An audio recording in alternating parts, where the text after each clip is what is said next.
Bonjour, aujourd'hui j'ai fait l'essai routier de la Dodge Charger SRT 2016. J'espère que vous allez trouver mes commentaires utiles et intéressants. On va commencer avec le style extérieur. Au début, quand on regarde les specs de cette voiture-là, on voit que ça pèse 4400 livres, puis ça peut nous décourager un peu.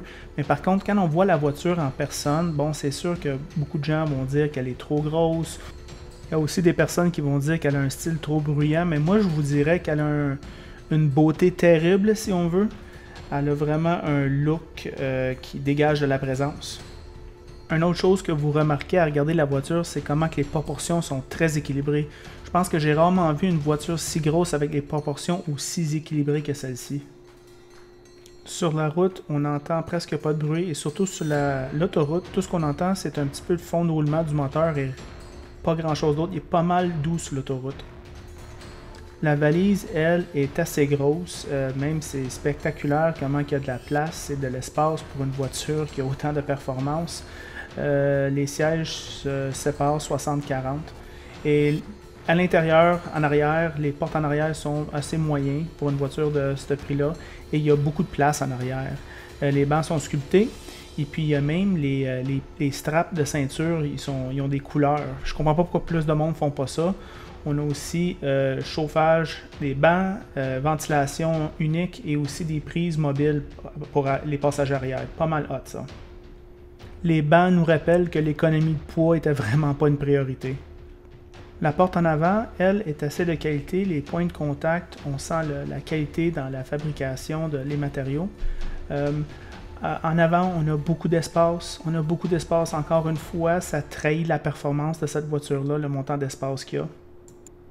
Les bancs, en dépit d'avoir des gros appuis pour le dos et les cuisses, sont très confortables. Comme vous pouvez imaginer, on trouve vite son petit confort dans cette voiture-là. Le shifter en T, ça va bien pour appuyer notre main quand on conduit. Comme vous voyez, on voit le volant est énorme, mais les appuis pour les mains sont excellents et la qualité du cuir du volant est excellente. Les gauges dans le tableau de bord sont un peu petits, mais l'écran dans le milieu d'information a une bonne résolution. L'écran multimédia dans le centre de la console est tactile, l'écran, et puis une des plus faciles à apprendre dans l'industrie. À vrai dire, la plus facile à apprendre dans l'industrie. Nous sommes loin des années 70 quand ce genre de voiture était un moteur avec 4 roues.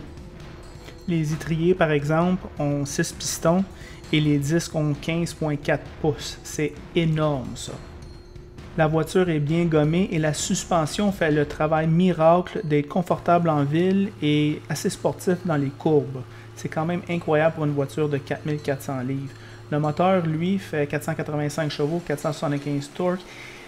La voiture fait du 15,7 en ville, 9,5 sur l'autoroute. Puis ça bouille du super, et ça l'écœure un peu, mais à part de ça, le moteur, ce qu'il y a de mieux, c'est le son du moteur. Il est écœurant, le son du moteur, je vais vous le faire écouter maintenant.